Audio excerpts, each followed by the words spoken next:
Ready to get started here this morning. I'm Heather, and we're going to be talking about the way to an influencer's heart. First, let me tell you a little about myself. I'm very excited to be here at the Outreach Marketing Virtual Summit.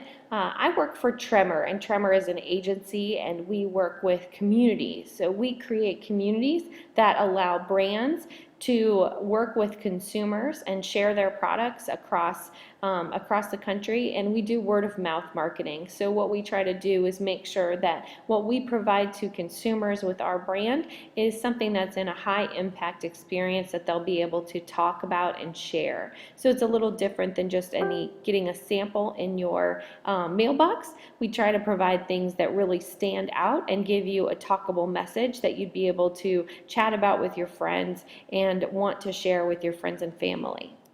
One of the communities that we work with is called Vocal Point, and so Vocal Point is our community of 2 million women across the country, and the women that are participants of Vocal Point, they are the sharers and the connectors in the world, and so they're the folks that, the women, we pride ourselves on knowing about products first, and our friends and family look to us when they're looking for advice on products and services. And so we also, we know that our women love to give us their opinions, and they give it to us straight. So they tell us the good, the bad, and everything in between. Along with working with these types of influencers, we also work with paid influencers, and we've had some campaigns with companies such as Dick's Sporting Goods, InStyler Hair Tools, and also Love's Diapers. We've also worked with Kellogg's and a number of other brands, but we've got a lot of paid influencer campaigns that we do as well. Now myself, my name is Heather, but I'm also known as the Food Hussy. So I am a marketer by day and a blogger by night. I've got a food blog here in Cincinnati that covers restaurants, recipes, and road trips. I've been blogging since 2008, which is quite a while in the world of blogging. And so what I cover is a lot of fun things, and I tend to be kind of a dork when I do my pictures. You'll see over here with the Pillsbury Doughboy, that is me, and I also make appearances on local television stations. The nice thing about this is that I get to market to bloggers and influencers during the day, and then I am one of those folks at night. So I really know what helps me as a blogger when I get things from brands, and I also know what stands out to me as a blogger and what makes folks stand out and separate themselves from the rest. So there's just a little bit about me. But let's jump into our topic today, the way to an influencer's heart. So we get hundreds of emails in our inbox, and I want to help you stand out in those inboxes and avoid the dreaded delete button. With those emails, the background here is my actual inbox, and we get press releases and pitches and guest post offers and junk, and more junk. And so want to give you some tools on how to make sure that your emails get opened and get interacted with. First off, the subject line. So you want to create a subject line that's going to be attention grabbing but also relevant. And so I've circled a couple here off to the right that have some things that jump out to me, because as a blogger, I know this is my special blog email, so I don't have a lot of spam and junk mail that goes here. So when I see you're invited to Panera Bread, I know that that means, hey, somebody's going to invite me and provide me some free food, which as a food blogger is a good thing. Worcester Fam Tour. So in a blogger world, we know that tours mean we're going to get to go somewhere and see things that other people don't get to do. So those are two that stood out to me. But other tips on personalizing and getting your subject lines to make to stand out is to personalize them. So mention my name. Tell me exactly what you're going to have and what you're going to provide me. Get to the point. Don't give me a bunch of fluff, like this interview opportunity, blah, blah, blah. I don't care. Great words to use when you're working with bloggers that are going to make yourself stand out is the word opportunity, partnership, invitation. Those things let me know that there's something special in there for me. And then obviously things like paid, sponsored posts, a paid bloggertunity is something I like to use because it lets the blogger know that there's going to be some cash in it for them, and that's always something that appeals to pretty much everyone. Avoid using the term press release in your subject line. You can send a press release, but if you tell me that's what it is, I probably won't even open it. Next up is when you're actually in the email, some of those same things carry through. You want to do your research on influencers before you reach out to them. So Angie Kaiser is seen here, and she has a blog called Fashion by Mayhem, and Mayhem is her little girl. She's got her own clothing line coming out, and she has brands lining up for her to try out their products. But the thing is, Mayhem is 6 years old, and Angie's still getting pitches for baby products, such as bottles and toddlers and diapers. Well, Mayhem's past that point. So when you're working with an influencer or you want to, make sure you do your research and you know who they are and how your product fits in with them. Make sure to also look up and use their name and spell it correctly. But do a little research, check out their blog, and if you can't find a place where you think your product fits in and would be a natural fit or something similar is already there, then you probably aren't reaching out to the right influencers. Next up is be quick to the point, no faking. Name that tune? Of course it's Vanilla Ice. Any chance to mention him is really fun. So there's nothing worse than a big long diatribe of all this junk that we don't need to know about your business. Just get to the point. Who are you? What do you want me to do? And secondly, what do you want me to do right now? So if you want me to share something, if you want me to put this out there, let me know what you want me to do. Just sending me a press release tells me nothing. Am I supposed to share it? Am I supposed to go to the event? Am I supposed to tell other people about your new business? What do you want me to do? So make sure that you lead us to the water and tell us exactly what you want us to do and be quick about it. 2 to 3 paragraphs at the most. Next up is provide us the tools to do what you're asking us to do. So in the previous slide, we said, hey, tell us what you want us to do. And now make sure that you give us the tools to be able to do that in a minute or two. Spoon feed us. So if you send me a press release and you say, share this information with your readers, how do you want me to share it? Maybe you could just provide me a sample tweet or a sample Facebook post. Give me an image to share that's attached in a format that's easy to use and the right size. Spoon feed me the information that I need to be able to get this, go to Twitter, post a tweet, and make you happy and start to develop that partnership with you. Also, if you don't have a budget for things, that's okay. We can still work together. Provide us a behind the scenes or an exclusive experience.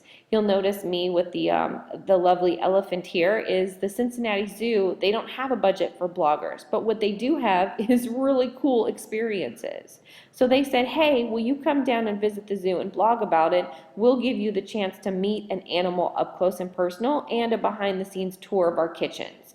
Well, sure, I'll do that. How many times do I get to pet an elephant in this lifetime? Not very many. So I want to go and I got to do something exclusive. And that's what bloggers want. You know, we've got our own audience full of people that are looking to us for information. And so to be able to get behind the scenes and kind of show them a sneak peek or fun things that they might not be able to see, but they could see them through our eyes is something that's always attractive to bloggers. Sharing is caring. So Barney taught us well. You look to bloggers to promote your business. But guess what? Bloggers are looking to you to promote them as well. So by creating that partnership, when you're working together and helping each other, you're going to both go further with your brand. Some quick tips here is interact with bloggers. Reach out to them on social media. Start up conversations with them. And then if you really want to work with someone, share some of their content to your network. Because if their content isn't relevant to your network, then they might not be the right fit for you. Here's one example. Lita from a PR firm, she reached out to me on Twitter and said, hey, the Big Bone 9-inch beef rib is coming to Cincinnati to City Barbecue near you, and tagged me. That started up a conversation where I messaged her back and said, hey, can I try it out? And she was like, sure. Sure enough, we set up a time. I brought my family. We got to try this new ginormous rib that's the size of my head, if you can't tell by the picture. And now I've continued to work with City Barbecue. So it's one of those things that just by starting a conversation, it didn't even take an email. They just started a conversation with me on Twitter, and now we've been able to create a partnership between us.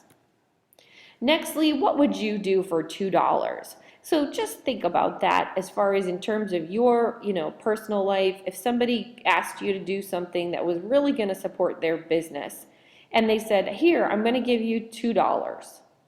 What would you do for $2? Most bloggers are not doing this full time. They have a full-time job, they have a family, they have a life. They're not just sitting by their computer waiting for you to give them an offer. And we've got a local bread company that they'll offer us all the time free bread. But then they want us to create recipes and do blog posts and all this work. And it takes a lot of time. I mean, what they're asking me to do would take me 4 to 6 hours minimum to be able to do. And they want me to do that in exchange for a loaf of bread, which it's good bread, but it's not that good. So just be fair. And even if you can't provide compensation, maybe try to do it once in a while or just dabble in it and see what kind of results you get. I promise you that if you can find a budget for that, you're going to be able to get higher quality posts where people are taking the time and actually really getting to know your brand. That's what we do as influencers. We want to make sure that when we do get paid for something, we're providing a really high quality product in return. So just keep that in mind as you're working with influencers, is that to be fair in what you're asking of them. If you're asking us to share a tweet and that might be something that I don't need to be compensated for. But if you're asking me to create an original recipe using your product, that's some time. So be fair with that. Also, think about the terms that you use with people. If you ask for a product review, that's usually something that may not be compensated, because what you're doing is you're saying, hey, here's my product, now give me your opinion on that product. And that opinion could be good or bad. You have to kind of take that and keep that in mind when you send that out there. Whereas if you're asking me for a sponsored post and you're saying, here, I'm going to provide my product and I want you to write about it, but I'm going to compensate you, that's when you can tell me a little bit more about what you want me to say. You can say, here's some talking points, here's a hashtag, I'd like you to do it between these dates. All that kind of stuff is very fair when you're talking about sponsored posts. But when you're just asking for a product review, it doesn't really ring true, because we don't have the time to be able to do all that if we're not being compensated fairly for that. So don't want to hammer this home too much, but just be fair in what you're asking of your influencers. Reach out to them, develop good partnerships, and then be fair in what you're asking of them. One last thing, stop calling them mommy bloggers. It really irritates them. I've never considered myself one because I am a food blogger, but there's a lot of my friends that get roped in and get lassoed into being called mommy bloggers. And that term is really going to the wayside. These folks they prefer to be called lifestyle bloggers now. What they're doing is they're not just talking about the fact that they're mothers and that they have kids. They're talking about all sorts of different products, different topics, different avenues of their life. And so expand that and call them lifestyle bloggers. It'll go a long way with them. In summary, just to wrap up, I hope you've learned a few things here today with my tips to influencer marketing success. Just to go over them again quickly, make sure to have a snappy subject line that's going to stand out. Personalize your emails, do your research, know who you're reaching out to, and don't send big blanket emails. Make sure that you're sending Heather an email and that you know Heather and how that your product would fit with her. Be quick in your emails. 2 or 3 paragraphs is enough. Get to the point and tell them what you want from them. And give them the tools that they need. So remember, with bloggers, if we don't have a lot of time because we have a full-time job probably and a family and all these other things going on, make sure that you've given me what I need so that I can do what you're asking in a matter of minutes. Sharing is caring. Make sure to share posts and share information and share what the bloggers are doing. If you share, they're more willing to share back with you and kind of work together and create that partnership. And lastly, don't be too stingy. We understand not everybody has, huge budgets, but make sure that if you are being fair with your compensation offers, and that if you can't provide compensation, think about things that are other things that we would like, whether it be an experience with your brand or a behind the scenes or something exclusive, because those are ways that will make us want to work with you. Again, thanks so much for your time today. I really appreciate it. I've had a great time with this Outreach Marketing Virtual Summit. And if you're looking for me, you can find me anywhere on the internet, pretty much at Food Hussy is my personal social media. You can also reach me to find out more about Tremor by emailing me at hjohnson@tremor.com, and I can share with you all the fun things that we can do and collaborate on with your brand and create a partnership of our own.